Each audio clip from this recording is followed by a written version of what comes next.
نحمده ونصلي على رسوله الكريم اللهم صل على سيدنا نبينا مولانا محمد وبارك وسلم بلغ رسالة وأدى الأمانة وقام حجته ودعا إلى الحق أما بعد أعوذ بالله من الشيطان الرجيم بسم الله الرحمن الرحيم ألف لام ميم ذلك الكتاب لا ريب فيه هدى للمتقين صدق الله العظيم.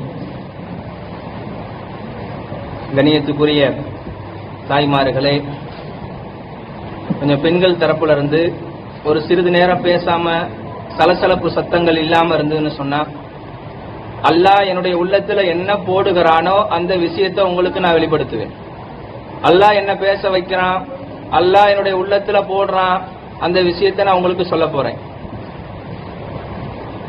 கிட்டத்தட்ட மாதங்கள் பெண்கள் பயான் நம்ம ஊர்ல நடந்து கொண்டே இருக்கிறது. அல்லாஹ் சுப்ஹானஹு வ தஆலா நம்மளை படைத்த ரப்பு நமக்கு உயர்ந்த நியாமத்துகள் எல்லாம் கொடுத்திருக்கிறான், அதிகமான நியாமத்துகளை எல்லாம் கொடுத்திருக்கிறான். நாம் சிந்திக்க வேண்டும், முஸ்லீமா பிறந்திருக்கிறோம், அல்லாஹ்விடத்துல கேட்டதில்ல. 10 மாசம் என்னுடைய பெத்தெடுத்த தாய் முஸ்லீமான பெண்ணு, பரம்பரையாக வாழையடி வாழையாக முஸ்லீமாக பிறந்திருக்கிறோம். அப்படிப்பட்ட உன்னதமான ஒரு சிறப்பு வாய்ந்த அல்லாஹ் நமக்கு மிகப்பெரிய ஒரு நியாமத்துகளை கொடுத்திருக்கிறான் என்று சொன்னால் அல்லாஹ்வுக்கு அதிகமாக நன்றி செலுத்தணும்.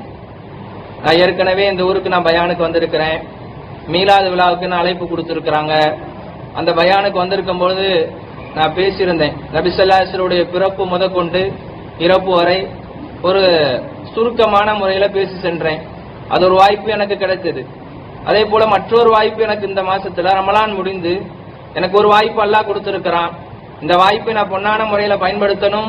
அதே போல இந்த விஷயத்தை நான் உங்களுக்கு சொல்லி தானும் நானும் அமல் செய்து நீங்களும் அமல் செய்யக்கூடிய பாக்கியத்தை ரப்பு நமக்கு தந்து அருள் புரிவானாக.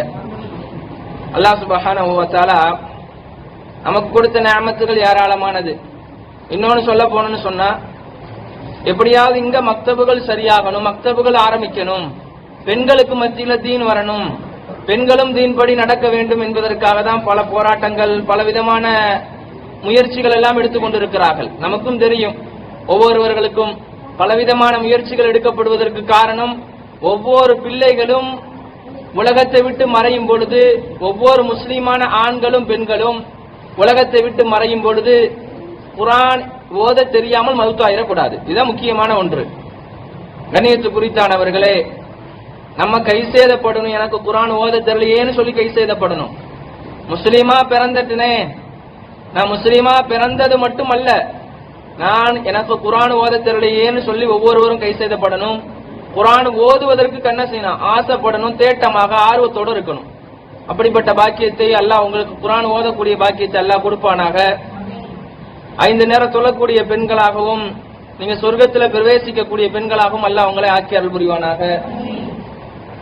கணியத்துக்குரிய தாய்மார்களே, அல்லாஹ் சுப்ஹானஹு வ தஆலா முதல்ல ஆதம் அலைஹிஸ்ஸலாத்தை அல்லாஹ் படைச்சான். ஆதம் அலைஹிஸ்ஸலாத்தை படைத்து அதன் மூலமாக பிள்ளைகள் பெற்றெடுத்து அந்த பிள்ளைகள் வளர்ந்து அதன் மூலமாக நூஹ் அலைஹிஸ்ஸலாம் இப்படியே சந்ததிகள் வந்து கொண்டே இருக்கிறார்கள். முஹம்மது ஸல்லல்லாஹு அலைஹி வஸல்லம் வரையும் இந்த நபி அவர்கள் மீதுதான் இந்த வேதம் என்பது இறக்கப்பட்டுச்சு, குர்ஆன் என்பது இறக்கப்பட்டது. இந்த குர்ஆன் இருக்கிறது எப்படிப்பட்டது என்று சொன்னால், இது எல்லா மக்களுக்குமே உரித்தான குர்ஆன். குர்ஆன் என்பது முஸ்லீமுக்கு மட்டும் உரித்தானது அல்ல, குர்ஆன் என்பது எல்லா மக்களுக்கும் உரித்தான ஒன்று. நாம் எல்லாம் என்ன நினைக்கிறோம், நம்முடைய வேதம் என்பது, நம்முடைய குர்ஆன் என்பது எனக்கு மட்டும், என்னுடைய முஸ்லிம்களுக்கு மட்டும் சொந்தமானது என்பதாக நினைக்கிறோம். அப்படி என்பது கிடையாது. இந்த குர்ஆன் இருக்கிறதே எல்லா மக்களுக்கும் உரித்தானது, எனக்கு மட்டும் உரித்தானதல்ல, எல்லா மக்களுக்குமே உரித்தானது, எல்லா மக்களுமே படிக்கலாம். அல்லாஹ் சொல்லுவான், யா அய்யுஹன் நாஸ், ஓ மனிதர்களே, கத் ஜாஅத்துக்கும் மவ்இலத்தும் மிர் ரப்பிக்கும், உங்களுக்கு ஒரு உபதேசம் என்பது வந்திருக்கிறது. அந்த உபதேசம் என்ன, குர்ஆன் என்பது உங்களுக்கு வந்திருக்கிறது என்பதாக அல்லாஹ் குர்ஆன்ல சொல்லி காட்டுகிறான். கண்ணியத்து குறித்தானவர்களே, அல்லாஹ் சுப்ஹானஹு வ தஆலா தன்னுடைய கையால 4 வஸ்துக்களை படைச்சானாம். நீங்க குறிப்பு வேணாலும் எடுத்து வச்சுக்கங்க, மனசுல நல்லா பதிய வச்சுக்கோங்க. காரணம் ஏன்னு சொல்றேன்னு சொன்னா, இந்த பயானுக்காக வேண்டி 2 நாள் 3 நாள் உட்கார்ந்து முத்தாலா செஞ்சேன், படிச்சேன். எப்படியாவது மக்களுக்கு இந்த விஷயத்தை சொல்லணும், நான் அமல் செய்யணும், இந்த மக்களும் அமல் செய்யணும், இந்த மக்களும் குர்ஆனை விளங்கணும், இஸ்லாத்தை விளங்கணும் என்பதற்காக வேண்டி ஒரு பயான் கொடுக்கிறாங்க என்று சொன்னால், என்னுடைய முயற்சி என்னவென்று சொன்னால், ஒரு 3 நாளைக்கு முன்பாகவே நான் அதுக்காக வேண்டி முயற்சி செய்ய ஆரம்பிச்சிடுவேன். அல்லாஹ் சுப்ஹானஹு வ தஆலா ஒரு 4 வஸ்துக்களை தன்னுடைய கையால படைச்ச என்பதாக சொல்கிறான். முதலாவதாக வருது பேனா. முதலாவதாக அல்லாஹ் பேனா தன்னுடைய கையால படைச்சான். இரண்டாவது இருக்கிறதே அல்லாஹ்வுடைய அர்ஷ் தன்னுடைய கையால படைச்சான். மூணாவது இருக்கிறதே சொர்க்கத்தில் அது என்று சொல்லக்கூடிய ஒரு சொர்க்கம் இருக்கிறது, சுவனத்துடைய பெயர். அந்த சுவனத்தை அல்லாஹ் தன்னுடைய கையால படைச்சான். நான்காவதாக ஆதம் அலைஹிஸ்ஸலாத்தை தன்னுடைய கையால படைச்சான். 4 வஸ்துக்கள் அல்லாஹ் கையால படைச்சேன் என்பதாக முஜாஹித் ரஹ்மத்துல்லாஹி அலைஹி அவர்கள் கூறுகிறார்கள். ஒன்று பேனா, இரண்டாவது அல்லாஹ்வுடைய அர்ஷ், மூணாவதாக இருக்கிறது சொர்க்கத்தில் இருக்கக்கூடிய அதுன் என்று சொல்லக்கூடிய ஒரு பெயர் உள்ள சொர்க்கம், அதை கையால படைச்சேன் என்பதாக வருகிறது.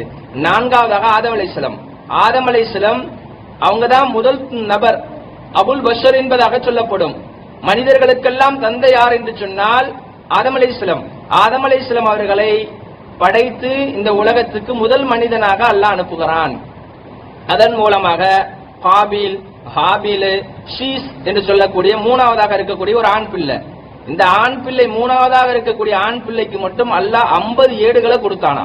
அபூதர் ரலியல்லாஹு அன்ஹு அவர்கள் அறிவிக்கிறார்கள், ஷீஸ் இருக்கிறாரே ஆதம் அலைஹிஸ்ஸலாமுடைய 3வது பிள்ளை, அவங்களுக்கு அல்லாஹ் 50 ஏடுகளை கொடுத்தான். இந்த உலகத்துக்கு 104 ஏடுகள் நபிமார்களுக்கு கொடுக்கப்பட்டது. அந்த 50 ஏடுகள் யாருக்கு என்று சொன்னால் ஷீஸ் இருக்கிறாங்க அலைஹி வஸலாம், அவர்களுக்கு 50 ஏடு வழங்கப்பட்டது. அவர்கள் மூலியமாக நூஹ் அலைஹிஸ்ஸலாம் வந்தாங்க. நூஹ் அலைஹிஸ்ஸலாத்துக்கு மொத்தம் 5 பிள்ளைகள் என்பதாகவும் இருக்கிறது. மற்றொரு ரிவாயத்துல 4 பிள்ளைகள் என்பதாகவும் இருக்கிறது. யாஃபீஸ், ஹாம், ஷாம், இன்னொன்னு சொல்ல போனா கனான் என்பதாக சொல்வார்கள். இவர்கள் மூலமாகத்தான் நூஹ் அலைஹிஸ்ஸலாத்தின் மூலமாக நபி ஸல்லல்லாஹு அலைஹி வஸல்லம் வரை வருகிறது. நம்மளும் அதன் மூலமாக பிறந்திருக்கிறோம். அல்லாஹ் சுப்ஹானஹு வ தஆலா தன்னுடைய ரப்பு இருக்கிறானே, உலகத்துல ஒரு 4 வேதங்களை அல்லாஹ் இறக்கணும். தௌராத், இன்ஜீல், ஜபூர். 4வது இருக்கக்கூடிய வேதம் தான் குர்ஆனாக இருக்கிறது. இந்த குர்ஆன் இருக்கிறதே அல்லாஹ் சொல்லுகிறான், நஸ்ஸல அலைக்கல் கிதாப பில் ஹக்கி முஸத்திகல் லிமா பைன யதைஹி. இந்த வேதத்தை குர்ஆனை நபி அவர்களின் மீது சிறிது சிறிதாக இறக்கணும். நஸ்ஸல என்று சொன்னால் சிறிது சிறிதாக அல்லாஹ் இறக்கணும். முஸத்திகல் லிமா பைன யதைஹி, முன்னிருக்கக்கூடிய வேதம் தௌராத், இன்ஜீல், ஜபூர் இருக்கிறதே அதையெல்லாம் இந்த குர்ஆன் உண்மைப்படுத்துகிறது என்பதாக அல்லாஹ் குர்ஆனிலே சொல்லி காட்டுகிறான்.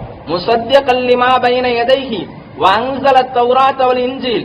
முன்னாடி இருக்கக்கூடிய வேதம் இருக்கிறதே எல்லாம் அந்த மூசா அலைஹிஸ்ஸலாம், ஈசா அலைஹிஸ்ஸலாம், தாவூத் அலைஹிஸ்ஸலாம் இவர்களுக்கெல்லாம் நேரடியாக கையில கொடுக்கப்பட்டுச்சு. நேரடியா அல்லாஹ் கொடுத்தான். மூசா அலைஹிஸ்ஸலாத்தை நீ 40 நாள் நோன்பு வை என்பதாக சொன்னான் அல்லாஹ். மூசா அலைஹிஸ்ஸலாம் 40 நாட்கள் நோன்பு வைத்தார்கள். அல்லாஹ் தன்னுடைய கையில கொடுத்தான். மூசா அலைஹிஸ்ஸலாம் வாங்கிட்டு வந்துட்டாங்க. கண்ணியத்து குறித்தானவர்களே, இந்த குர்ஆன் இருக்கிறதே மொத்தமாக நபியர்களுக்கு கொடுக்கல.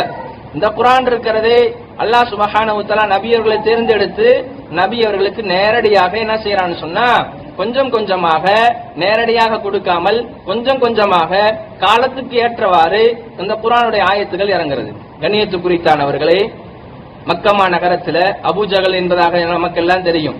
எப்படிப்பட்ட மனிதன் சொன்னா, மிகப்பெரிய ஒரு கொடூரமான மனிதன். நபி ஸல்லல்லாஹு அலைஹி வஸல்லம் சொல்லுவாங்க, இந்த உம்மத்துல ஃபிரௌன் யாருன்னு சொன்னா அபூஜகல் என்பதாக சொல்வார்கள். மூசா அலைஹிஸ்ஸலாமுடைய காலத்துல ஃபிரௌன் இருக்கிறானே, அதே போல இந்த உம்மத்துல ஃபிரௌன் யாருன்னு சொன்னா அபூஜகல் என்பதாக சொல்லி காமித்தார்கள். இந்த அபூஜகல் இருக்கிறானே, நபி ஸல்லல்லாஹு அலைஹி வஸல்லம் மக்கமா நகரத்துல ஒரு நாள் தொழுது கொண்டிருந்தாங்க. தொழுகும் பொழுது ஒரு 7 நபர்கள் மக்கமா நகரத்துக்கு ஓரமாக உட்கார்ந்து நபி அவர்களை கேலி செய்து கொண்டிருந்தாங்க. அப்போ ஒரு நபர் சொன்னாரு, இந்த நபர் மேல முஹம்மது மேல யாரு ஒட்டக குடலை போடுறீங்க? புகாரியுடைய கிதாபுகள்ல வருகிறது, ஒட்டக குடலை யாரு போடுறீங்க என்பதாக சொன்னார்கள். அப்பொழுது ஒரே ஒரு மனிதர் சொன்னார், நேத்து மக்கமா நகரத்துல எந்த வீட்டுல ஒட்டக குடல் இருக்கிற ஒட்டகம் அறுத்தார்களோ அதோடைய கழிவுகளை கொண்டு வந்து முஹம்மது மேல யாரு போடுறீங்கன்னு சொல்லி கேட்டாங்க. உடனே ஒருத்தர் சொன்னாரு, நான் கொண்டு வந்து போடுறேன்னு சொன்னாங்க. போட்ட பிறகு இப்னு மஸ்ஊத் ரலியல்லாஹு அன்ஹு அவர்கள் அறிவிக்கிறாங்க, காபத்துல்லாவுடைய வாசல்ல நின்னுகிட்டு இருந்தேன். நான் வேற குலத்தை சார்ந்தவர், நான் இஸ்லாத்துக்கு வந்துட்டேன்.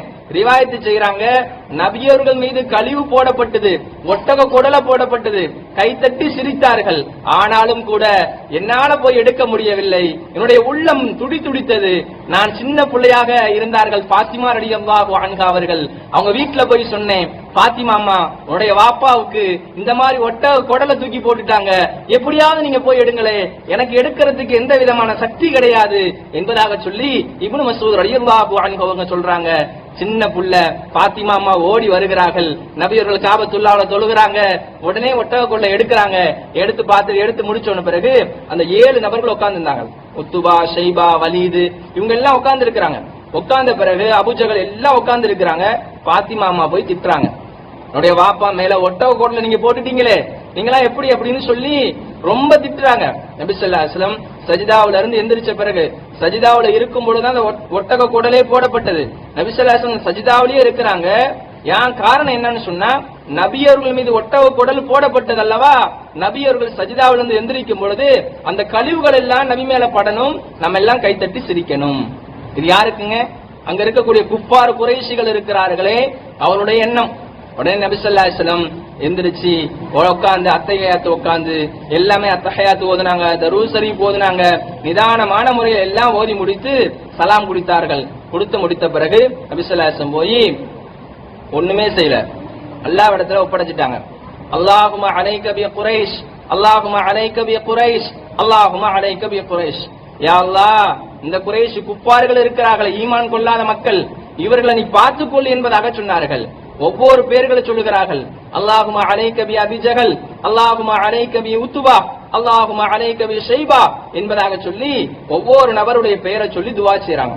கடைசியில கேவலமான முறையில இந்த பிணத்தின் பக்கமாக இந்த 7 நபர்கள் இருக்கிறார்களே, கேவலமான முறையில ரொம்ப பக்கத்துல கூட போக முடியல, சடலத்து பக்கத்துல அந்த முறையில அவங்க என்ன செஞ்சாங்கன்னு சொன்னா, ரொம்ப இழிவான முறையில வஃபாத் ஆயிட்டாங்க. கண்ணியத்து குறித்தானவர்களே, அப்படிப்பட்ட நபியர்கள் மீது தான் இந்த வேதம் இறக்கப்பட்டுச்சு. இந்த வேதம் இருக்கிறதே சஹாபாக்களுடைய உள்ளத்தை ஈர்க்கப்பட்டுச்சு. அல்லாஹ் சொல்லுகிறான், ஸாலிகல் கிதாபு லா ரைப ஃபீ, இந்த வேதத்துல எந்த விதமான சந்தேகம் என்பது கிடையாது, அல்லாஹ்விடத்திலிருந்து வந்தது, இதுல நுனி அளவு கூட சந்தேகம் என்பது கிடையாது என்பதாக அல்லாஹ் சொல்லி காட்டுகிறான். நபியுடைய காலத்துல இப்னு மஸ்ஊத் ரலியல்லாஹு அன்ஹு அவர்கள் அறிவிக்கிறார்கள், நான் சிறு வயதுல ஒரு 13 வயசுல இஸ்லாத்தை ஏத்துக்கிட்டேன். நான் மக்கமா நகரத்துல இருக்கும் பொழுது ஒரு பக்கத்து கிராமத்துல தான் இருந்தேன். என்னுடைய வாப்பா இறந்துட்டாங்க. என்னுடைய வாப்பா இறந்ததுனால என்னுடைய தாயார் இருக்கிறாரே, மக்கமா நகரத்துக்கு போனோம்னு சொன்னா எப்படியாவது நம்ம போய் பொழைச்சுக்கலாம்னு சொல்லி நாங்க வந்தோம். வந்த பிறகு நான் இஸ்லாத்தை ஏத்துக்கிட்ட பிறகு உடனே எனக்கு ஆசை என்ன தெரியுமா, எப்படியா குர்ஆனை மனப்பாடம் செய்யணும். ஒரு 13 வயது 14 வயது புள்ள இஸ்லாத்தை ஏற்றுக்கொள்கிறது. ஏற்றுக்கொண்ட பிறகு தீனுடைய விளக்கம் ஒரு நாள் இருக்கிறதே, நபி ஸல்லல்லாஹு அலைஹி வஸல்லம் உட்கார்ந்து சபையில உட்கார்ந்து இருக்கிறார்கள். மஸ்ஜித் நபவியில சூரத்துல் அன்ஆம் என்று சொல்லக்கூடிய ஒரு சூரா, கிட்டத்தட்ட 1.25 ஜுஸு 166 வசனங்கள் கொண்ட ஒரு சூரா. இந்த சூரா ஒரே நேரத்தில் இறக்கப்பட்டுச்சு. இந்த சூரா ஒரே நேரத்தில் இறக்கப்பட்டு நபி ஸல்லல்லாஹு அலைஹி வஸல்லம் ஓதி காட்டுறாங்க சஹாபாக்களுக்கு மத்தியில.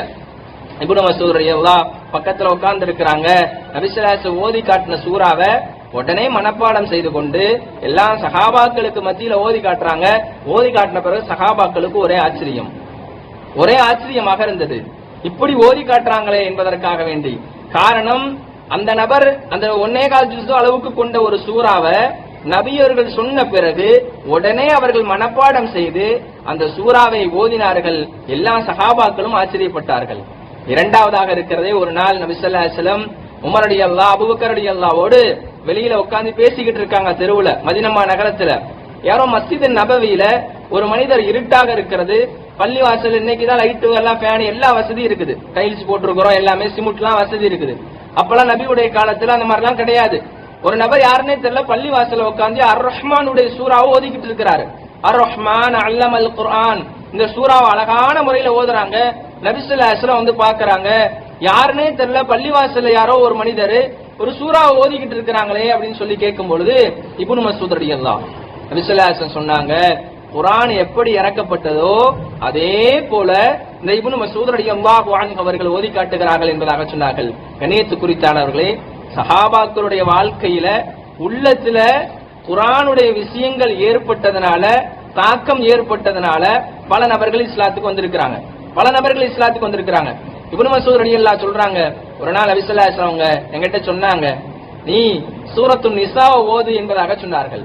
சூரத்துன் நிசா ஓது என்பதாக சொன்னார்கள். 4வது சூரா. இந்த சூராவை இப்னு மஸ்ஊத் ரலியல்லாஹு அன்ஹு அவர்கள் ஓதுகிறார்கள். ஓதி கொண்டிருக்கும் பொழுது فَكَيْفَ إِذَا جِئْنَا مِنْ كُلِّ أُمَّةٍ بِشَهِيدٍ وَجِئْنَا بِكَ عَلَى هَؤُلَاءِ شَهِيدًا. நாளை மறுமையுடைய நாள்ல நான் உங்களுக்கு எதிரான முறையில ஒவ்வொரு கூட்டத்திலிருந்து ஒவ்வொரு விதமான சாட்சியாளர்களை கொண்டு வருவேன்.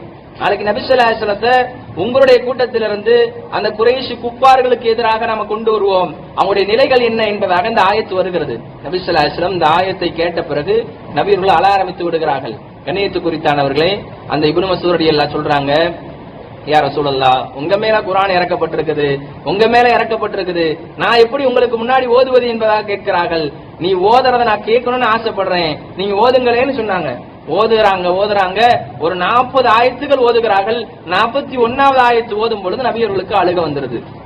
நாளைக்கு மறுமையுடைய நாள்ல இந்த மாதிரி கேள்வி கணக்குகள் இருக்கிறது, என்னை கூப்பிடுவானே அல்லாஹ் என்பதாக சொல்லி நான் எதிராக முறையில சாட்சி சொல்லணுமே, ஒவ்வொரு உம்மத்தாரிலிருந்து ஒரு சாட்சியாளர்களை கொண்டு வரப்படுவான் என்பதாக அல்லாஹ் சொல்லுகிறானே என்பதாக சொல்லி நபியர்கள் அழ ஆரம்பித்து விட்டார்கள். அதே போல ஒரு நபர் ஜுபைர் இப்னு அவ்வாம் ரலியல்லாஹு மக்கமா நகரத்திலிருந்து மதீனமா நகரத்துக்கு வருகிறார்கள். நபி ஸல்லல்லாஹு அலைஹி வஸல்லம் வத்தூர் என்று சொல்லக்கூடிய சூறாவை ஓதுறாங்க. வத்தூர், இந்த வத்தூருடைய சூறா கிட்டத்தட்ட ஒரு 2.25 பக்கம் அளவுக்கு இருக்கும். குர்ஆன்ல பாத்தீங்கன்னு சொன்னா ஒரு 53வது சூறாவாக இருக்கக்கூடிய ஒரு சூறா.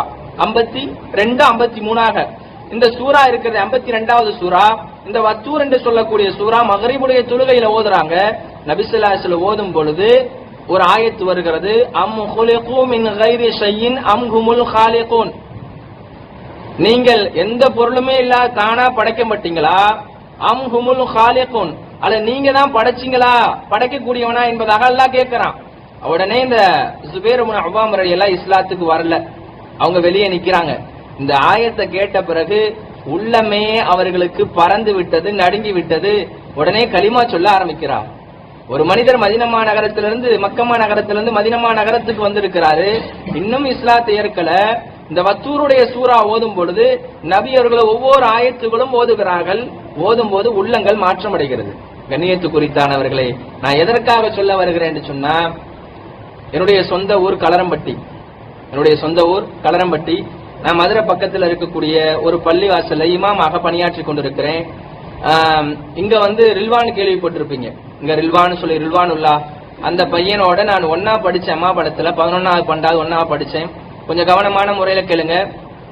ஒன்னா படிக்கும் பொழுது எனக்கு அப்பெல்லாம் இஸ்லாத்தை பத்தி எதுவுமே தெரியாது. நான் ஜமால் முஹம்மது கல்லூரியில படிக்கும் பொழுது இஸ்லாத்தை தேடணும், இஸ்லாத்தை எப்படியாவது தெரிஞ்சுக்கணும் என்பதற்காக வேண்டி இஸ்லாத்தை படிச்சேன். நான் இதற்கு முன்னாடி கவுண்டர் சமுதாயத்துல இருந்தேன். கவுண்டர் சமுதாயம் தெரியும், நம்ம ஊர்ல இன்னைக்கு இருக்கிறாங்க அம்மா படத்துல. கவுண்டர் சமுதாயம் எப்படிப்பட்டவங்கன்னு சொல்லி உங்களுக்கே தெரியும். ஆனாலும் இந்த சமுதாயத்துல பிறந்து அல்லாஹ் எனக்கு இந்த குர்ஆனை கொடுக்கறான், என்ன தேர்ந்தெடுக்கிறான். கண்ணியத்து குறித்தானவர்களே, கொஞ்சம் நினைச்சு பாருங்க, சிந்திச்சு பாருங்க. நீங்களாம் பரம்பரை முஸ்லீம். சின்ன பிள்ளையில 5 வயசுல இருந்தே அஜரத்துக்கிட்ட ஓதி இருப்பீங்க.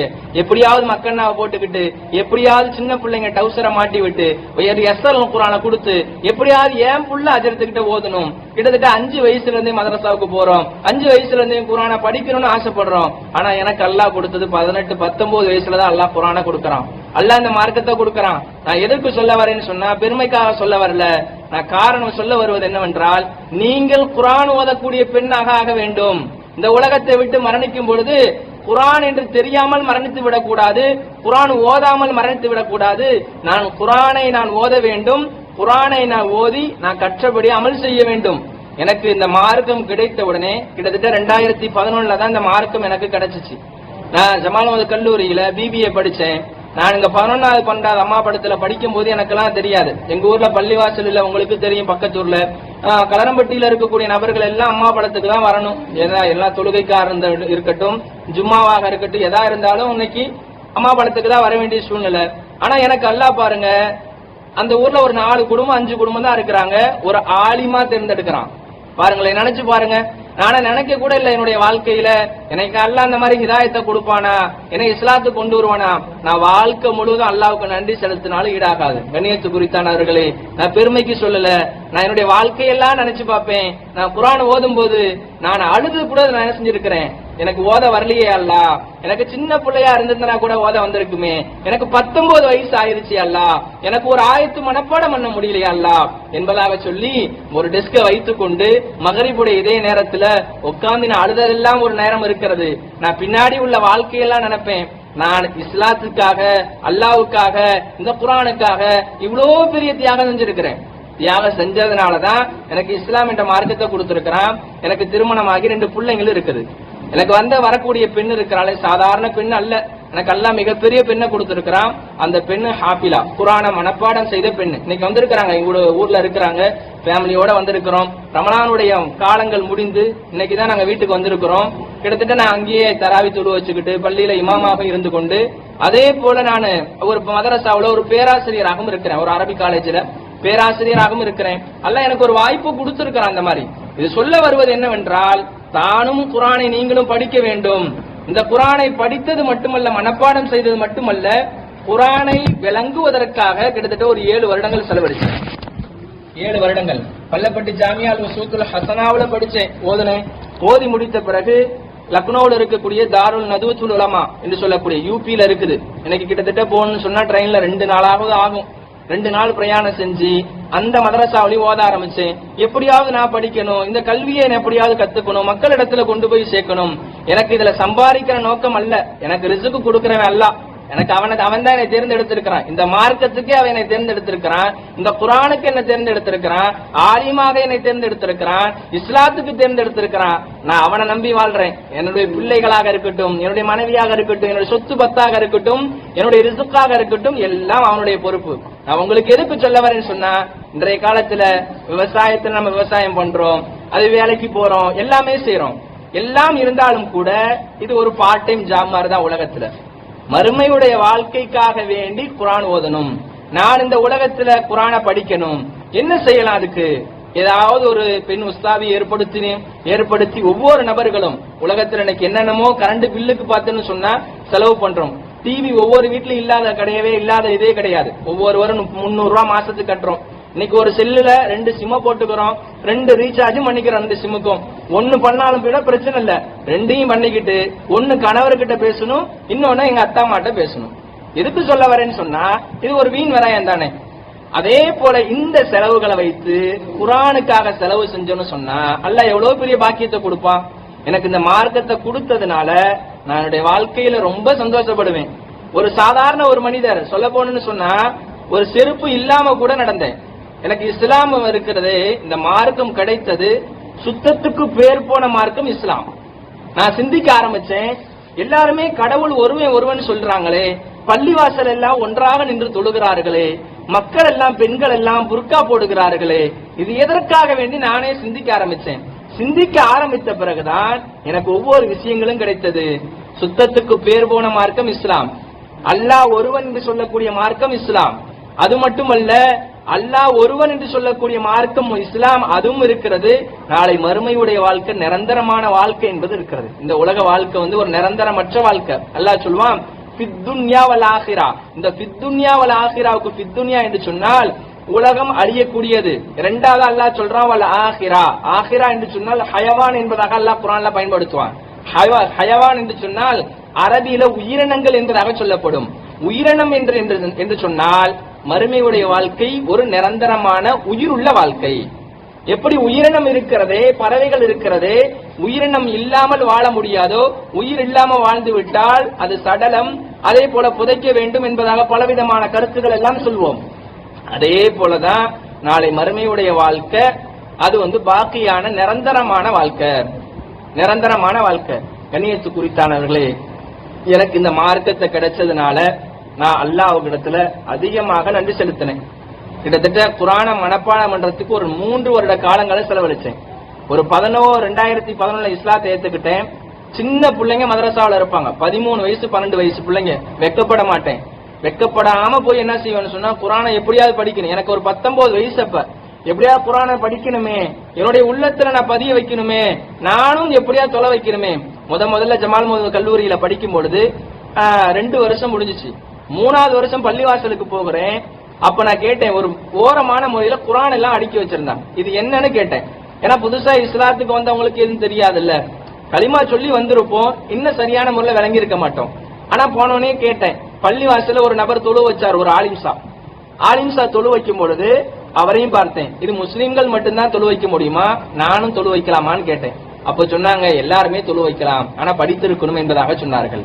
இது மட்டுமல்ல, முக்கியமான ஒன்று, நான் இந்த அம்மா படத்துல 2012 நோன்பு வைத்துக் கொண்டு, இன்னும் இஸ்லாத்துக்கு வரல, 2011 இஸ்லாத்துக்கு வரல, 27வது நாள் இங்க வந்து நான் தொழுது இருக்கிறேன். 20 நாள் இந்த ஊர்ல பெண்களுக்கு உங்களுக்கு இங்க தொழுகை நடந்துச்சு. முதலாக அம்மா படத்து பள்ளிவாசல்ல 27வது கிழமை தராயுடைய தொழுகையில நான் அம்மா படத்து பள்ளிவாசல தொழுதிருக்கேன். இது ஒரு முக்கியமான ஒரு சிறப்பு. அப்போ வந்து வேறொரு அஜத், இதுக்கு முன்னாடி ஒரு அஜத் இருந்தாங்க, ஆசிப்புடைய அத்தா இருந்தாங்க, அவங்க தான் அந்த பள்ளிவாசல்ல இமாமாக இருந்தாங்க. எனக்கு நன்றாக ஞாபகம் இருக்கிறது. என்னுடைய படித்த நண்பர்கள் எல்லாம் கேட்பாங்க, இந்த பையன் எதுக்கு பள்ளிவாசலுக்கு வந்திருக்கான், இந்த பையன் வந்து இப்படிப்பட்டவனாச்சு அப்படின்னு சொன்னாங்க. எனக்கு அப்ப ஒண்ணும் புரியல. அதற்கு பிறகும் ரமலானுடைய காலத்துல பெருநாளுடைய தொழுகை இந்த பள்ளிவாசல தான் தொழுதேன். முதல்ல உங்க ஊர் பள்ளிவாசல் தான் நான் சொல்லணும். ஆரம்பத்துல 27க்கும் நான் தொழுதிருக்கிறேன். ஜமாலுவது கல்லூரியில நான் இருக்கும் பொழுது கூட 20 தராவியும் நான் என்ன செய்யல, 20 ரக்காயத்தும் தொழுது நான் தொழுது இல்ல. இங்க வந்த பிறகு எங்க ஊர்ல ஒரு 2 பேர் இருந்தாங்க முஸ்லீம்கள். அதுல ஒருத்தவர் மர்ஹூம் ஆயிட்டாரு, இன்னொரு பையன் இருக்கிறாரு. அந்த பையனோட சேர்ந்து 27க்கு வந்து தொழுகலாமேன்னு சொல்லி ஆசைப்பட்டு நான் தொழுகை எனக்கு அவ்வளோ பெரிய இன்ட்ரெஸ்ட் ஏற்படுத்துச்சு. தன்னுடைய தொழுக வணக்கம் இருக்கிறது. நான் பள்ளிவாசல்ல ஜமாலுவது கல்லூரியில முதலாக தொழுத இடத்தை நான் போய் பார்ப்பேன். முதல்ல நான் எந்த இடத்துல தொழுத என்பதாக நான் டெய்லியும் நினைச்சு பார்ப்பேன். அது மட்டுமல்ல, ரமலானுடைய காலம் வந்து விட்டால் எனக்கு சிந்தனைக்கு வந்துடும், நான் அப்பதான் இஸ்லாத்துக்கே வந்தேன், நான் அப்பதான் எனக்கு மார்க்கம் கிடைச்சிச்சு அப்படின்னு நினைச்சு பார்ப்பேன். 2வதாக இந்த ஊர் பள்ளிவாசலுக்கு பெருநாளுடைய தொழுகை புது டிரெஸ் போட்டு வந்தேன். அப்பெல்லாம் களிமா சொல்லல, நல்லா ஞாபகம் வைத்துக் கொள்ளுங்கள். களிமா சொல்லல, களிமா சொல்லாமல் இந்த பள்ளிவாசலுக்கு வந்து பெருநாளுடைய தொழுகை தொழுது முடித்து விட்டு போனேன். அதற்கு பிறகு சிந்திக்க ஆரம்பிச்சேன், அல்லாஹ் ஒருவன் தான். ஏன்னா ஒரு மனிதரை அல்லாஹ் தேர்ந்தெடுக்கிறதுக்கு அல்லாவுக்கு கொஞ்ச நேரம் கூட ஆகாது. அல்லாஹ் சொல்றான் குன் ஃபயக்குன்ங்கறான், ஒரு பொருள் ஆகணும்னு சொன்னா ஆகிருவான். அல்லாஹ் சுப்ஹானஹு வ தஆலா சொல்லி காட்டுகிறான் தன்னுடைய ரப்பு குர்ஆன்ல, யஹ்தி மையஷா, அல்லாஹ் யாருக்கு ஹிதாயத்தை நாடுகிறானோ அவங்களுக்கு கொடுப்பான். எல்லாருக்குமே கிடைக்குமா? உலகத்துல எனக்கு எத்தனை பேர் இருக்கு, அம்மாபலத்துல எத்தனை பேர் இருக்கும், எத்தனை கோயில் இருக்குது, எத்தனை விதமான மக்கள் இருக்கிறார்கள். எல்லாமே பல்வேறுபட்ட மதத்துல இருந்தாலும் கூட ஹிதாயத்துங்கிறது அல்லாஹ் கொடுக்கிறது. ஒரு மனிதர் இஸ்லாத்தை விளங்கிட்டான்னு சொன்னா அவனுடைய குடும்ப செழிப்பாக தான் இருக்கும். நினைச்சு பாருங்க, எனக்கு இஸ்லாம் கிடைத்ததுனால என்னுடைய மனைவி நல்ல மனைவியா கிடைத்தாங்க, எனக்கு பிள்ளையை சாலிகான பிள்ளையை கொடுத்தான். என்னுடைய ஆசை என்னவென்று சொன்னால் என்னுடைய பிள்ளையும் ஆலிமாக ஆக்கணும், என்னுடைய பெண் பிள்ளை ஆலிமாக்கணும், என்னுடைய பெண் பிள்ளையை உருவாக்கணும் நல்ல முறையில. நான் உங்களுக்கு ஒரே ஒரு சில விஷயங்களை சொல்லுகிறேன், நீங்கள் உருவாக்குங்கள். நான் என்னை ஒரு உதாரணமாக எடுக்க வேண்டாம், நபி ஸல்லல்லாஹு அலைஹி வஸல்லம் எடுத்துக்கொள்ளுங்க. என்னை ஒரு சில எடுத்துக்காட்டுகளாக எடுத்துக்கொண்டு நீங்க இந்த மாதிரி இந்த பையன் இஸ்லாத்துக்கு வந்திருக்கிறாரு, நம்ம ஊர் பக்கத்து ஒரு பையன் இப்படி எல்லாம் வந்து மார்க்கத்துல கஷ்டப்பட்டு, இன்னும் சொல்ல போனா எங்க வீட்டுல அடிப்பாங்கங்க, இஸ்லாத்துக்கு வந்ததுனால என்னை அடிச்சிருக்கிறாங்க, துன்புறுத்தி இருக்கிறாங்க. கிட்டத்தட்ட நான் அம்மாபலத்துக்கு வர முடியல. புது ஆத்தூர் போயிட்டு ஒரு நாள் வந்து 150 ரூபாய் பணம் கேட்டேன். என்கிட்ட காசு வசதி கிடையாது. அப்போது நான் பல கல்லூரியில படிக்கிறேன், என்ன ஒரு வருஷம் படிக்க வேண்டியது இருக்குது, யார்டா நம்ம போய் கேட்கறது என்பதற்காக வேண்டி புது ஆத்தூர்ல போய் இஷாவுடைய தொழுகையில 150 ரூபாய் கொடுத்தாங்க. அடுத்த நாள் எங்க அத்தம்மா வீட்டை விட்டு வெளியே போக சொல்லிட்டாங்க, நீ வீட்டை விட்டு போயிரு, நீ இஸ்லாத்துக்கு வந்துட்டு. எங்க அண்ணே உலக்கு எடுத்துட்டு வந்து அடிச்சாரு, எடுத்துட்டு வந்துட்டாரு. எங்க தம்பி கொடுவா எடுத்துட்டு வந்துட்டாரு. வீடெல்லாம் ஜன்னல்லாம் சாத்திருக்காங்க. எங்க சாதாரண ஒரு ஃபேமிலி கிடையாது, ஒரு பணக்கார வசதி, நல்ல வசதி. கலரம்பட்டியில கேட்டீங்கன்னா நல்ல வசதி உள்ள குடும்பம், அதிகமான சொத்து பத்துகள் எல்லாம் இருக்கிறது, 20 ஏக்கர் நிலம் இருக்குது, 5 வீடுகள் இருக்கிறது. இப்படி அல்லாஹ் என்ன தேர்ந்தெடுத்திருக்கிறது காரணம் என்னன்னு சொன்னா, அல்லாஹ் சுப்ஹானஹு வ தஆலா இவனுக்கு ஹிதாயத்தை கொடுக்கணும், இந்த நபருக்கு குர்ஆனை கொடுக்கணும், இவனை ஆலிமாக்கணும், மற்ற மக்களுக்கு மத்தியில பிரசங்கம் செய்ய வைக்கணும். இதன் மூலமாக பல நபர்களுக்கு ஹிதாயத் அடையணும். கண்ணியத்து குறித்தானவர்களே, இப்படியெல்லாம் பல பிரச்சனைகள், பல சோதனைகள், பல அடிகள், பல துன்பம். ஒரு மனிதன் சாதாரண முறையில் இஸ்லாத்துக்கு வந்தான்னு சொன்னா அவனுக்கு சாதாரண இது கிடையாது, பின்னாடி உள்ள வாழ்க்கை எல்லாம் பிரச்சனையா தான் இருக்கும். அவை அதெல்லாம் தாண்டி எல்லாம் பேஸ் பண்ணி வராம பாத்தீங்களா? ஒரு சில நபர்கள் என்ன செய்வாங்கன்னு சொன்னா, இவ்வளவு பிரச்சனை வருது, இஸ்லாத்தை விட்டுட்டா என்ன? நான் அடிக்கடி நினைப்பேன், இது ஒரு நிரந்தரமான வாழ்க்கை அல்ல, பின்னாடி ஒரு நிரந்தரமான வாழ்க்கை அல்ல நமக்கு வச்சிருக்கிறான், அந்த வாழ்க்கைக்காக தான் நான் இந்த உலகத்துல போராடுறேன் என்பதாக அடிக்கடி நினைப்பேன். கண்ணியத்து குறித்தானவர்களே, நீங்க சிந்தியுங்கள், அல்லாஹ் சுப்ஹானஹு வ தஆலா எவ்வளவு பெரிய நியமத்துகள் நமக்கு செஞ்சிருக்கிறான். நான் சொல்லக்கூடிய விஷயம் என்னவென்று சொன்னால், நீங்கள் உண்மையான முஸ்லீமாக வாழுங்கள். இந்த உலகத்துல வாழும் பொழுது இதை விட சிறப்பான நம்மள அல்லாஹ் தேர்ந்தெடுத்திருக்கா முஸ்லீம்னு சொன்னா நீங்க சிந்திச்சு பாருங்க. எத்தனையோ மக்கள் இருக்கிறாங்க, நம்ம கூட படிச்சவங்க எல்லாம் இருக்கிறாங்க, இந்துக்கள்லாம் இருக்கிறாங்க, அல்லாஹ் அவங்களுக்கு ஹிதாயத்தை கொடுக்கலையே, எனக்கு ஹிதாயத்தை கொடுத்திருக்கானே. ரில்வானோட நான் படிக்கும் பொழுது கூட எனக்கு இஸ்லாத்தை பத்தி எல்லாம் சொல்ல மாட்டான், நான் கேட்கவும் மாட்டேன் அந்த பையன்கிட்ட. ஒரு சில பெண் பிள்ளைங்க படிச்சாங்க என்னோட. அந்த பெண்ணு வந்து சமீரா பானு சொல்லி அந்த பொண்ணு, இன்னொன்னு வந்து சர்மலா பேகம், 3 பிள்ளைங்களும் என்னோட படிச்சாங்க. அந்த 3 பேரும் இஸ்லாத்தை பத்தி நான் யார்ட்டையுமே கேட்கவே மாட்டேன். ஏன்னா அப்போ வந்து எனக்கு அந்த மாதிரி ஆர்வமே இல்ல சொல்ல போன்னு சொன்னா. இன்னொன்னு அம்மா படத்துல வந்து நான் செகண்ட் மார்க் எடுத்திருந்தேன். அப்ப 2008-09 படிக்கும் பொழுது நான் 12th செகண்ட் மார்க் எடுத்திருந்ததுனால படிப்புல நல்லா படிப்பேன்.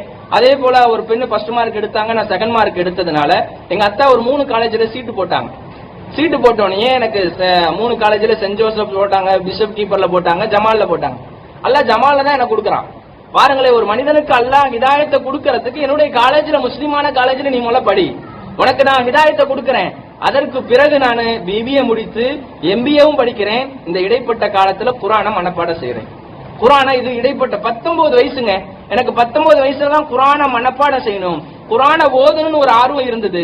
நான் போய் ஓத ஆரம்பிச்சேன் மதரசாவுல. இன்னைக்கு ஓத ஆரம்பிச்சதுனால எனக்கு பின்னாடி பல நபர்கள் பின்னாடி தொழுகிறாங்க.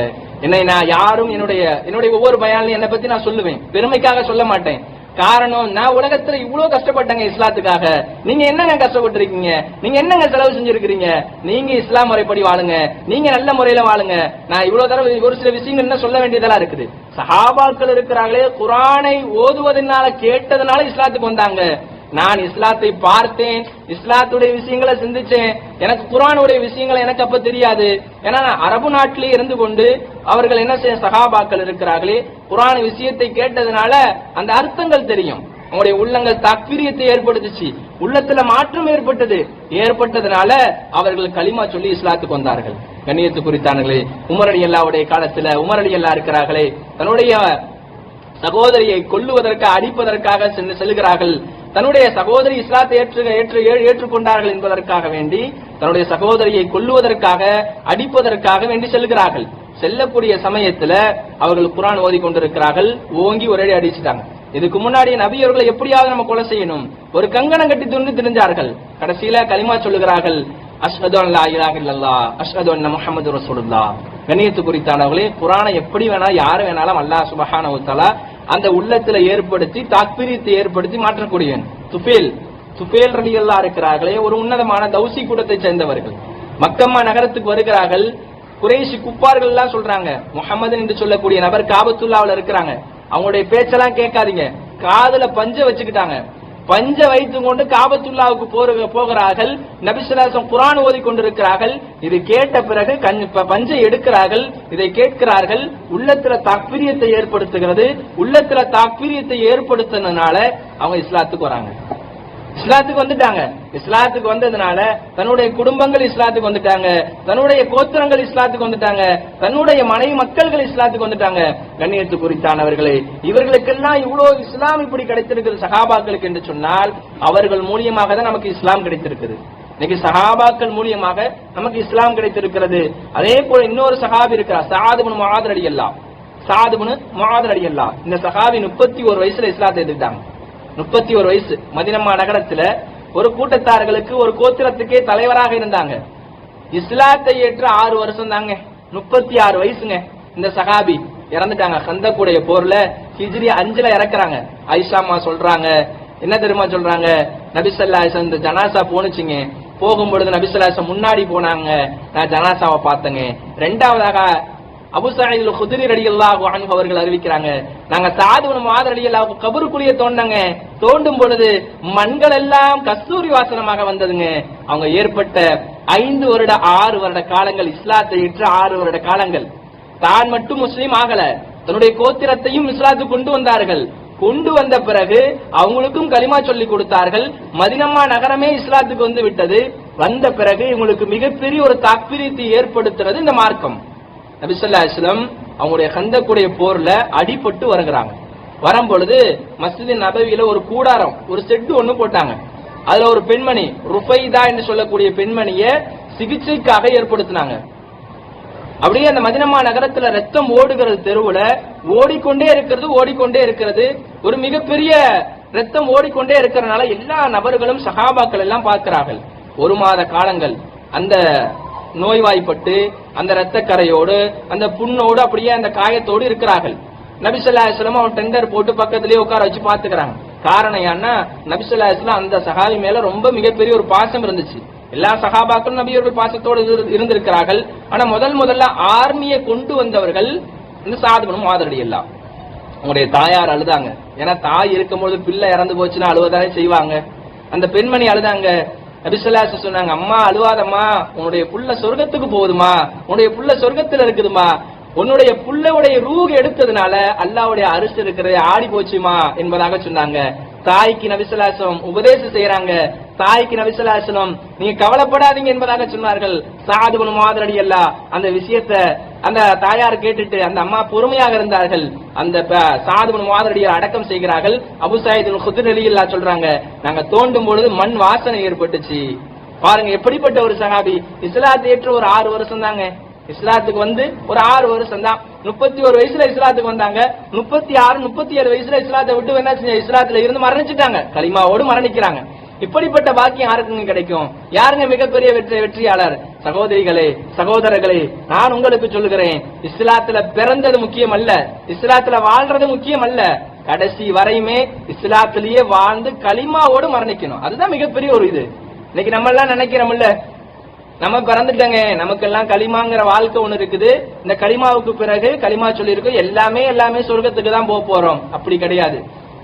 ஒரு சில நபர்கள் உலகத்துல பாவம் செய்யறாங்கன்னா நாளைக்கு அவங்க என்ன செய்வாங்கன்னு சொன்னா நரகத்துல இருந்துட்டு வருவாங்க. ஹதீஸ்ல இது குர்ஆன்ல இப்படியே வருகிறது, எந்த நபர்கள் தொழாம இருக்கிறார்களோ அவர்கள் நரகத்துல இருப்பார்களாம். 1. 2வதாக இருக்கிறது, ஏழைகளுக்கு யாரு சாப்பாடு கொடுக்கலையோ அவங்க நரகத்துல இருப்பாங்களா. நான் சொல்வதெல்லாம் முஸ்லிமான நபர்களை சொல்றேன். 3வதாக இருக்கிறது, எந்த இடத்துல உட்காந்து அரட்டடிக்கிறாங்களோ, பெண்களாக இருக்கட்டும் ஆண்களாக இருக்கட்டும், ஒரு 2-3 பெண்கள் சேர்ந்துகிட்டு அரட்டடிக்கிறது, நேரத்தை வீணான முறையில கழிக்கிறது, அடுத்தவங்க கிட்ட குடும்பத்தை புறம் பேசுறது, அடுத்தவங்களை இழிவா பேசுறது, அடுத்தவங்களுடைய குடும்பத்தை பத்தி பேசணும், அரட்டடிச்சுன்னு சொன்னா இந்த பெண்களாக இருக்கட்டும் ஆண்களாக இருக்கட்டும் இவர்கள் நரகத்தில் இருப்பார்கள். 4வதாக இருக்கிறதே மறுமையுடைய வாழ்க்கையை நம்பாதவர்கள். மறுமையில் இருக்கக்கூடிய இந்த வாழ்க்கை தான் நிரந்தரமான வாழ்க்கை சொல்லுவாங்களாங்க. இந்த உலகம் இருக்கு எவ்வளவு பெரிய சொர்க்கம், நிம்மதியா வாழ்றங்க, எனக்கு அல்லாஹ் எப்படி கொடுத்துருக்கான் பாருங்க அப்படி சொல்லுவாங்கல்ல. எனக்கு நிறைய வீடு கொடுத்துருக்கான், எனக்கு வீடு வாசல் கொடுத்துருக்கான், விவசாயம் கொடுத்துருக்கான், பால் மாடு இருக்குதுங்க, நான் அன்றாட காலையிலயும் மாலை நேரத்திலயும் நான் பாலை கறந்து நான் சுசேட்ல ஊத்துறேங்க, அது இல்லாம வருஷத்துல 3 போக நான் வெள்ளாம செய்யறேங்க, என்னுடைய கணவர் வெளிநாட்டுல சம்பாதிக்கிறாருங்க, அதிகமான காசுகள் எல்லாம் கொட்டி கிடக்குதுங்க, ஆனாலும் கொடுத்தாலும் அல்லாஹ் உங்களுக்கு ஏழைகளுக்கு நீங்க செலவு செய்யலன்னு சொன்னா, ஏழைகளுக்கு சாப்பாடு கொடுக்கலன்னு சொன்னா இந்த நபர்கள் நரகத்தில் இருப்பார்கள் என்பதாக அல்லாஹ் சொல்லி காட்டுகிறான். கண்ணியத்து குறித்தானவர்களே, நாம் இந்த உலகத்துல வாழும் பொழுது அல்லாஹ் சுப்ஹானஹு வ தஆலா மிகப்பெரிய நமக்கு நியமத்துகளை கொடுத்திருக்கிறான். என்னுடைய விஷயங்களை சொல்லணும்னா நான் அதிகமான விஷயங்களை சொல்லிக்கிட்டே இருப்பேன். சொல்ல போன்னு சொன்னா நேரங்கள் கம்மியாக இருக்கிறதுனால என்னுடைய நேரத்தை சுருக்கி கொள்றேன். எனக்காக வேண்டி துவா செய்யுங்க, என்னுடைய பிள்ளைகளுக்காக துவா செய்யுங்க, என்னுடைய தாய் தந்தையருக்காக துவா செய்யுங்க. இன்னமும் எங்க வீட்டுல பிரச்சனை இருக்கதான் செய்யுது. எங்களுடைய வீட்டுக்கு வர முடியல, இன்னைக்கு வந்திருக்கிறோம், ஃபேமிலியோட வந்திருக்கிறோம். ரமலானுடைய மாதம் முடிஞ்சு என்னுடைய மனைவி என்னுடைய பிள்ளைகள் எல்லாம் அழைச்சிட்டு வந்திருக்கிறேன். வந்து 5:30 மணிக்கு தான் வந்தேன். இந்த பயான்னு ஒரு விஷயத்தை சொல்லிட்டாங்க, வாதா கொடுத்துட்டோமே நம்ம, ஏன்னா அம்மா படத்துக்கு போகாம இருந்தா சரி இருக்காது, ஏன்னா ஒரு விஷயத்தை சொன்ன பிறகு மாறு செய்யக்கூடாது என்பதற்காக வேண்டி உங்களுக்காக இந்த பயான காலையில உட்காந்து எழுதிக்கிட்டு இருந்தேன். என்னுடைய ஊர்ல கொட்டாம்பட்டி பள்ளிவாசல உட்காந்து எழுதிக்கிட்டு இருந்தேன். மதியான லுகருக்கு முன்னாடி ஒரு சிறு குறிப்புகள் எடுத்தேன். அதிகமான என்னுடைய விஷயங்களையும் சொல்லலாமே என்பதற்காக ஆசைப்பட்டேன். அல்லாஹ் சுப்ஹானஹு வ தஆலா உங்களை சொர்க்கத்துல பிரவேசிக்கக்கூடிய பாக்கியத்தை கொடுக்கணும். நீங்களும் குர்ஆன் ஓதக்கூடிய பெண்களாக ஆகணும். நீங்க 5 நேரம் தொழுங்க, உங்களுடைய நேரத்தை வீணாக்காதீங்க. ஒவ்வொரு பெண்களுக்கு நான் சொல்றேன், நீங்க முஸ்லீம்களாக வாழுங்க, ஒவ்வொருத்தவங்களும் மூமினான பெண்ணாக வாழுங்க. எனக்கு அல்லாஹ் ஹிதாயத்தை கொடுத்திருக்கிறான், நான் என்னுடைய நேரத்தை அதிகமான முறையில தீனுக்காக செலவு செய்வேன். அதிகமா படிக்கிறது, அதிகமான முறையில என்ன செய்யறது, என்னுடைய வணக்க வழிபாடுகள் கழிக்கிறது. என்னுடைய வாழ்க்கையை நான் சிந்திச்சேன்னு சொன்னா நான் வாழ்க்கை முழுவதும் சஜிதாவிலேயே கடந்தாலும் இந்த இஸ்லாத்துக்கு அல்லாஹ்வுக்கு கொஞ்சம் கூட ஈடாகாது. என்னை அல்லாஹ் தேர்ந்தெடுத்திருக்கிறான். எனக்கு சுத்தனா என்னன்னு தெரியாது, நான் எப்படி உடை அடுத்து உடுத்தணும் என்பதாக எனக்கு தெரியாது. அல்லாஹ் என்னை தேர்ந்தெடுத்திருக்கிறான். நான் வாழ்க்கையில ரொம்ப சிந்திச்சு பார்ப்பேன், ரொம்ப சந்தோஷப்படுவேன். என்னை அல்லாஹ் இந்த உலகத்துல தேர்ந்தெடுத்தது காரணம் நான் அல்லாஹ்வுக்காக உலகத்துல தியாகம் செஞ்சேன். வீட்டை விட்டு கிட்டத்தட்ட ஒரு 4 வருஷமா வீட்டுக்கே வரலங்க. அங்கேயே தான் இருந்தேன், மதரசாவிலே இருந்தேன். இந்த மதரசா ஓதிக்கிட்டு இருக்கும் பொழுது ஒரு தொழு வைப்பேன், ஒரு 4 ரூபாய் 5 ரூபாய் கொடுப்பாங்க. யார்ட்டையும் கையேந்தி காசு கேட்க மாட்டேன். எந்த ஆணோ பெண்ணோ, கிட்டத்தட்ட மதுரை பக்கத்துல பெண்களுக்கு முதல்ல தராவி தொழு வச்சேன். எனக்கு ஒரு 5000 ரூபாய் கொடுத்தாங்க. அந்த பெண்கள் எல்லாம் ஆசைப்பட்டாங்க, இந்த நபர் தான் எங்களுக்கு தொழு வைக்கணும்னு சொல்லி 7 வருஷம் ஒரே இடத்துல தொழு வச்சேன். ஒரு பிள்ளை போல பாத்துக்கிட்டாங்க. கடைசியில கல்யாணத்துக்கு வந்த நபர்கள் அந்த ஊர்ல ஒரு 100 பேர் வந்தாங்க. இது போதாத எனக்கு அல்ல, எனக்கு எவ்வளவு பெரிய சொத்துக்களை கொடுத்திருக்கிறான்னு சொன்னா இந்த மக்களை கொடுத்திருக்கிறான், ரொம்ப சந்தோஷப்படுவேன். அந்த பெண்கள் எல்லாம் சொன்னாங்க, நீங்க எங்களுக்கு 7 வருட காலங்களாக தொழு வச்சிருக்கிறீங்க, ரொம்ப சந்தோஷப்படுறேன் என்பதாக சொல்வார்கள்.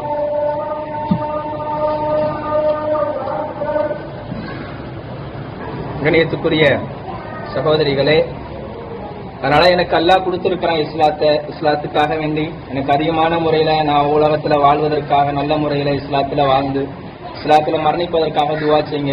இந்த உலகத்துல என்னைக்கும் மண்ணால் படைக்கப்பட்ட மனிதன், அல்லாஹ் குர்ஆன்ல சொல்றான், மண்ணால் படைக்கப்பட்ட மனிதன் இந்த மண்ணுக்கு மேலேயே என்ன செய்யறோம், நம்ம வாழ்றோம். வரலாறுல இப்படியே வருகிறது, மண்ணால் படைக்கப்பட்ட மனிதன் மண்ணுக்கு மேல வாழ்றான், மண்ணுக்கு மேல வாழ்ந்துட்டு மறுபடியும் மண்ணுக்கே போகிறான். மண்ணால் படைக்கப்பட்ட மனிதன் மண்ணுக்கே போகிறான்னு சொன்னா எதுல படைக்கப்பட்டானோ அந்த மனிதன் மண்ணுக்கே செல்கிறான். அப்படிப்பட்ட நம்ம எல்லாம் மண்ணால படைக்கப்பட்ட ஆதம் அலைஹிஸ்ஸலாம் அவர்கள், அதுல இருந்து வந்த பிச்சன சந்ததிகள், அதுல இருந்து வந்த எல்லா மக்கள்கள். அதனால அல்லாஹ் சுப்ஹானஹு வ தஆலா என்னுடைய வாழ்க்கையில இவ்வளவு பெரிய எல்லா விஷயங்களும் ஏற்பட்டுச்சு. அதே போல அதிகமான விஷயங்கள்ல யார்கிட்டையும் காசு கேட்க மாட்டேன். யாருக்கிட்டையுமே முறையில யாரும் பெண்களாக இருக்கட்டும் ஆண்களாக இருக்கட்டும் ஒரு வருஷம் தராவி தொழு வச்சோன்னா அதுல கொடுக்கக்கூடிய காசுகள் யாராவது முறையில இந்த எந்த காசு கொடுப்பாங்க, அன்பளிப்பாக கொடுப்பாங்க, அதனால கொடுப்பாங்க. அதை வைத்துக் கொண்டு நான் என்ன செய்வேன்னு சொன்னா என்னுடைய வரவு செலவெல்லாம் வைத்துக் கொள்வேன். கண்ணியத்து குறித்தானவர்களே, நம்முடைய பிள்ளைகளுக்கு மார்க்க கல்வியை போதிங்க. மார்க்க கல்வியை அஜர்த்து இடத்துல செய்யுங்க. தன்னுடைய பிள்ளைகளை அனுப்பி வைங்க. குர்ஆனை ஓதுவதற்காக அந்த பெண் பிள்ளைகளாக இருக்கட்டும் ஆண் பிள்ளைகளாக இருக்கட்டும் ஓதுவதற்காக அனுப்பி வைங்க. உங்களுடைய நேரத்தை வீணா செலவழிக்காதீங்க. இன்னைக்கு காலையில 7 மணிக்கு பிள்ளைய நம்ம ஸ்கூலுக்கு அனுப்பணும்னு சொன்னா சின்ன பிள்ளையில இருந்து அந்த பிள்ளைய என்ன செய்யறோம், MBBS படிக்கணும், IAS படிக்கணும், IPS படிக்கணும், நீ இந்த இதுக்குதான் போகணும். சின்ன பிள்ளையில இருந்து அந்த பிள்ளைகிட்ட சொல்றோம். நம்ம சொல்லணும், என் பிள்ளைக்கு நீ ஆலிமாகவும் இருக்கணும், நீ மார்க்க கல்வி வழங்கி இருக்கணும், அதே போல நீ ஒரு MBBS ஆகவோ ஒரு IAS ஆகவோ இல்ல IPS ஆகவும் இருக்கணும். என்னுடைய பிள்ளைக்கு தீனுடைய கல்வியும் வேணும், துனியாவுடைய கல்வியும் வேணும். அந்த பிள்ளை சின்னஞ்சிறு பிள்ளைகள் இருந்தே வளர்க்கணும். இந்த பிள்ளைய ஆபீஸ் ஆக்கணும், இந்த பிள்ளைய ஹாஃபில் குர்ஆனாக ஆக்கணும், இந்த பிள்ளைய தீனுடைய 5 நேரம் தொழக்கூடிய பிள்ளையாக ஆக்கணும் என்பதற்காக வேண்டி சின்ன பிள்ளையிலிருந்தே நம்ம சொல்ல வேண்டிய கடமை இருக்கிறது. கண்ணியத்து குறித்தானவர்களே, சஹாபாக்களுடைய காலத்துல கூட மார்க்க கல்வியை கற்றுக்கொள்வதில் கூட அஸ்ஹாபு சுஃபா திண்ணை தோழர்கள் 70 நபர்கள் இருக்கிறார்களே, அவர்கள் கலந்து கொள்வார்களாம். அவங்களுக்கு வீடு வாசல் கிடையாது, சாப்பாடு கிடையாது, ஏதோ கிடைத்தா சாப்பிட்டுக் கொள்வார்கள். நபி ஸல்லல்லாஹு அலைஹி வஸல்லம் ஏதாவது விஷயங்கள் சொன்னார்கள் என்று சொன்னால் அதனுடைய காதால கேட்டு தன்னுடைய உள்ளத்தால பதிய வைத்துக் கொள்வார்கள். இப்னு மஸ்ஊத் ரலியல்லாஹு அன்ஹு விஷயத்தை சொன்னேன். சின்ன ஒரு சஹாபி, ஒரு குட்டையான சஹாபி. அந்த சஹாபி இருக்கிறார்களே, நபி ஸல்லல்லாஹு அலைஹி வஸல்லம் காலனி இருக்கு தன்னுடைய அக்கில்ல வச்சுக்குவாங்க. தன்னுடைய தலையாணி ஆட்ட இருக்குன்னு சொன்னா இப்னு மஸ்ஊத் ரலியல்லாஹு தான் இருக்கும். நபி ஸல்லல்லாஹு அலைஹி வஸல்லம் தலைவாணி ஆட்ட இருக்குங்க, இப்னு மஸ்ஊத் ரலியல்லாஹு ஆட்ட இருக்கும். அதே போல நபி ஸல்லல்லாஹு அலைஹி வஸல்லம் செருப்பு ஆட்டங்க இருக்குங்க, இப்னு மஸ்ஊத் ரலியல்லாஹு வச்சிருப்பாங்க. இப்னு மஸ்ஊத் ரலியல்லாஹு பார்த்து நபி ஸல்லல்லாஹு அலைஹி வஸல்லம் ரொம்ப சந்தோஷப்படுவாங்க. எப்பயுமே தன்னுடைய பிரயாணத்துல எல்லா இடத்துலயுமே கூட இருப்பாங்க. இன்னொரு சஹாபி இப்னு அப்பாஸ் ரலியல்லாஹு அன்ஹுமா, நபி ஸல்லல்லாஹு அலைஹி வஸல்லம் சச்சா மகன். இந்த புள்ள 8 வயசா இருக்கும் போதே நபி ஸல்லல்லாஹு அலைஹி வஸல்லம் கூடயே இருப்பாங்க. நபி ஸல்லல்லாஹு அலைஹி வஸல்லம் துஆ செஞ்சாங்க, அல்லாஹும்ம ஃபக்ஹிஹு ஃபித்தீன், யா அல்லாஹ் இந்த புள்ளைக்கு தீனுடைய விளக்கத்தை கூடிய அல்லாஹ் என்பதாக சொல்லி நபி ஸல்லல்லாஹு அலைஹி வஸல்லம் துஆ செஞ்சிருக்கிறாங்க. அவங்க குர்ஆன்ல ரயீசுல் முஃபஸ்ஸிரின், குர்ஆனுடைய ஒரு ஆயத்து இது எங்க இறங்குச்சு, எதற்காக இறக்கப்பட்டது, யாரால் இறக்கப்பட்டுச்சுன்னு சொல்லி இப்னு அப்பாஸ் ரலியல்லாஹு தெரியாத ஒரு ஆயத்தும் கிடையாது. அவங்களுக்கு எல்லாமே தெரியும். அந்த சஹாபி அப்படிப்பட்ட ஒரு சஹாபி. அதே போல அவங்ககிட்ட ஓதுன ஒரு மாணவர் இக்ரிமான்னு சொல்லி 80 வயசு 40 வயசு இருக்கிறார்களே, குர்ஆனை கற்றுக்கொள்வதற்காக என்ன செஞ்ச வாழ்க்கையை கொடுத்தாங்க 40 வருஷம். அதே போல சில மார்க்க அறிஞர்கள் 10 வயசுல குர்ஆனை மனப்பாடம் செஞ்சாங்க. அதே போல 12 வயசுல ஃபத்வா கொடுக்க ஆரம்பிச்சாங்க, மக்களுக்கு மார்க்க சட்ட விஷயங்களை சொல்ல ஆரம்பிச்சாங்க. அப்படிப்பட்ட பாக்கியத்தை கொடுத்தான். நீங்க உங்களுடைய பிள்ளைகளை தீன்படி வளங்க, தீன்படி வளர்த்து உங்களுடைய பிள்ளைகளுக்கு நல்ல ஒழுக்கத்தை சொல்லி கொடுங்க, நல்ல விஷயத்தை சொல்லி கொடுங்க. நான் தான் இப்படி இருக்கிறேனே, நான் இந்த மாதிரி குர்ஆனை படிக்காம போயிட்டேனே, என்னுடைய பிள்ளையாவது குர்ஆனை படிக்கணுமே என்பதற்காக வேண்டி உங்களுடைய பிள்ளைகளுக்கு சொல்லிக் கொடுங்க. அல்லாஹ் சுப்ஹானஹு வ தஆலா நமக்கு எல்லா விதமான தேவைகளை எல்லாம் பூர்த்தி செய்து இந்த உலகத்துல முஸ்லீமாக மரணிக்கக்கூடிய பாக்கியத்தை எல்லாம் உங்களுக்கும் எனக்கும் தந்த அருள் புரிவானாக. முஸ்லீமாக வாழக்கூடிய பாக்கியத்தை எல்லாம் உங்களுக்கும் எனக்கும் தந்த அருள் புரிவானாக. நம்முடைய சந்ததிகள் எல்லாம் முஸ்லீமாக வாழ்ந்து முஸ்லீமாக மரணிக்கக்கூடிய பாக்கியத்தை ஏற்படுத்தி தந்த அருள் புரிவானாக. இந்த உலகத்துல வாழும் பொழுதே முஸ்லீமாக மரணித்து முஸ்லீமாக வாழ்ந்து முஸ்லீமாக கலிமாவோடு மரணிக்கக்கூடிய பாக்கியத்தை நசீப் அல்லாஹ் ஏற்படுத்தி எல்லா மக்களுக்கும் மத்தியில இந்த இஸ்லாத்தை பரப்பக்கூடிய விஷயத்தை அல்லாஹ் நம்மளை எல்லாம் கபூல் செய்து கொள்வானாக. ஒரே இறைவனாகி அல்லாஹ்வை முழுமையாக ஏற்றுக்கொண்டிருக்கிறோம். அந்த பயானை நம்ம எல்லாம் கேட்டுக்கொண்டிருக்கிறோம். யா அல்லாஹ் எங்களை கபூல் செய்து கொண்டு இந்த விஷயங்களை யார் யாரெல்லாம் கேட்டார்களோ அவர்களும் அமல் செய்து நானும் அமல் செய்து வாழ்க்கையில தீன்படி நடப்பதற்கு அல்லாஹ் உதவி செய்வானாக. வாஹிரு தாவானா அல்ஹம்துலில்லாஹி ரப்பில் ஆலமீன். அஸ்ஸலாமு அலைக்கும் வ ரஹ்மத்துல்லாஹி வ பரக்காத்துஹு. ஏதாவது சந்தேகம் இருந்தா கொஞ்சம் கேளுங்க.